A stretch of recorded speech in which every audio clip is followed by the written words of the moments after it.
Assalamualaikum warahmatullahi wabarakatuh. Nama saya Afika Masyrita binti Azlin, nombor matrik 079033. Video ini saya akan membentangkan sebuah artikel yang bertajuk Pengajaran Al-Quran di Sekolah Rendah Kementerian Pendidikan Malaysia, Cabaran dan Harapan. Seterusnya, artikel ini telah dihasilkan oleh 4 orang penulis. Yang pertama, Encik Azharul Razamin bin Mak Said. Yang kedua, Dr. Mustafa bin Cik Omar. Yang ketiga, Dr. Najmiah binti Omar. Dan yang keempat adalah Dr. Muhammad Al-Nurul Huda bin Ghazali.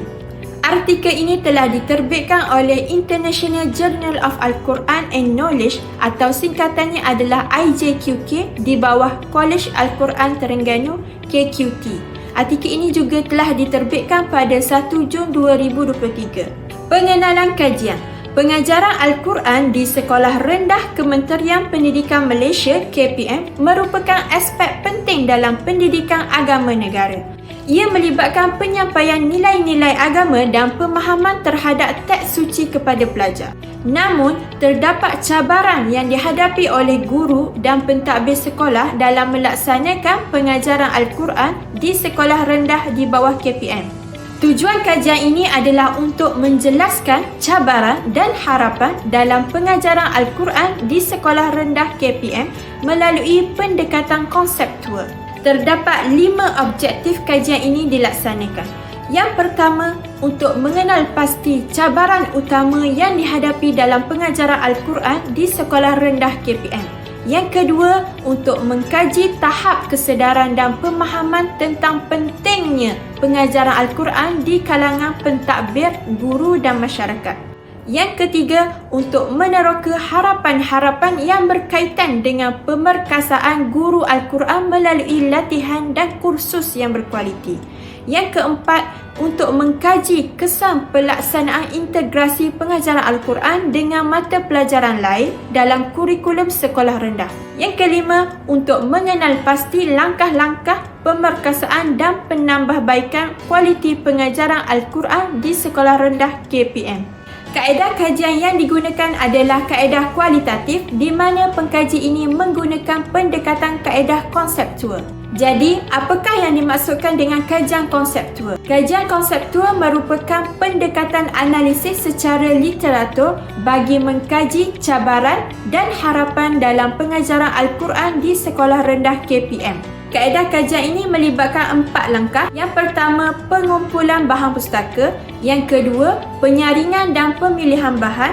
Yang ketiga, analisis kandungan. Yang keempat, penyusunan temuan dan interpretasi. Seterusnya, apakah kepentingan mempelajari Al-Quran? Kajian ini mendapati bahawa terdapat beberapa pandangan tentang kepentingan mempelajari Al-Quran. Yang pertama, panduan hidup. Umat Islam mendapatkan petunjuk yang jelas melalui pemahaman Al-Quran bagi menjalani kehidupan mereka. Yang kedua, kedalaman iman, di mana mempelajari Al-Quran membantu meningkatkan iman seseorang.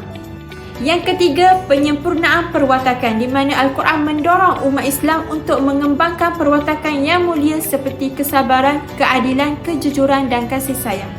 Yang keempat, pemahaman agama Islam, di mana seseorang itu dapat memahami secara lebih baik ajaran agama Islam dan menerapkannya dalam kehidupan seharian.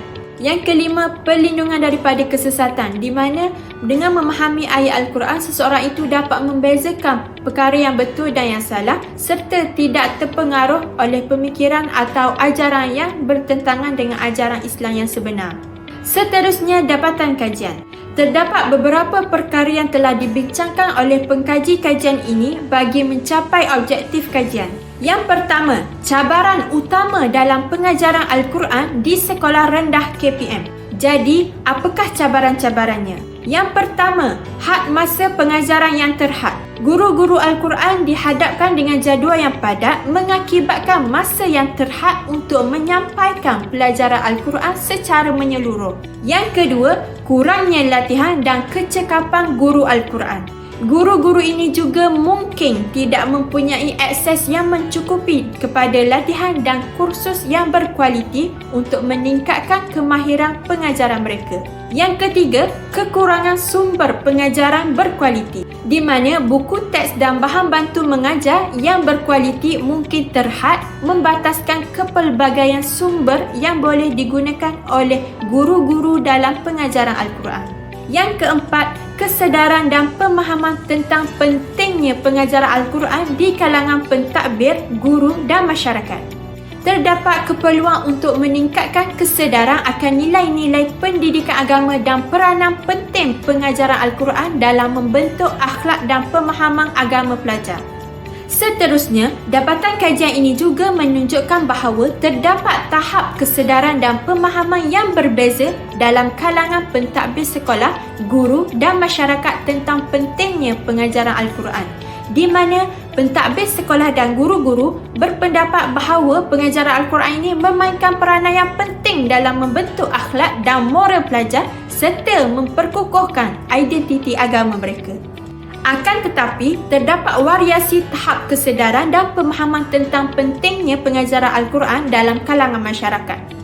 Hal ini kerana sebahagian masyarakat berpendapat bahawa pentingnya pendidikan agama dan pengajaran Al-Quran sebagai asas agama kehidupan.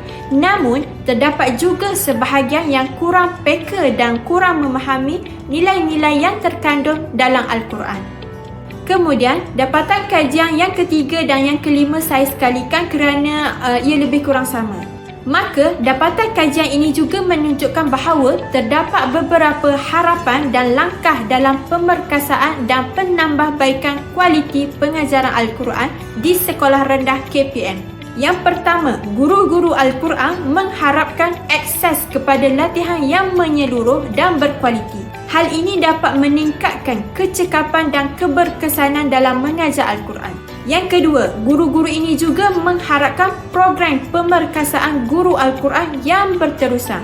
Hal ini dapat meningkatkan kemahiran dan mengikuti perkembangan terkini dalam pendekatan pengajaran Al-Quran yang inovatif. Yang ketiga, pentingnya integrasi yang bermaksud kolaborasi atau kerjasama yang lebih baik antara pengajaran Al-Quran dengan mata pelajaran lain dalam kurikulum sekolah rendah. Hal ini dapat menciptakan persekitaran dan memperkukuhkan pembelajaran yang holistik dan relevan.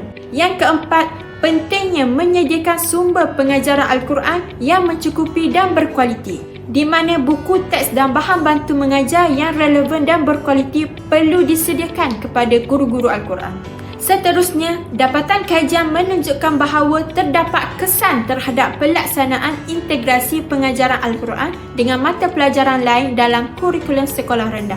Antaranya ialah yang pertama, memberikan kesan positif terhadap pembelajaran Al-Quran yang lebih relevan, interaktif dan menarik bagi pelajar. Yang kedua, membolehkan pelajar untuk menghubungkaitkan ajaran Al-Quran dengan konteks sebenar dan memberikan pengalaman pembelajaran yang bermakna dan holistik. Dan yang ketiga, ia juga meningkatkan pemahaman dan penghayatan terhadap Al-Quran dalam kalangan pelajar.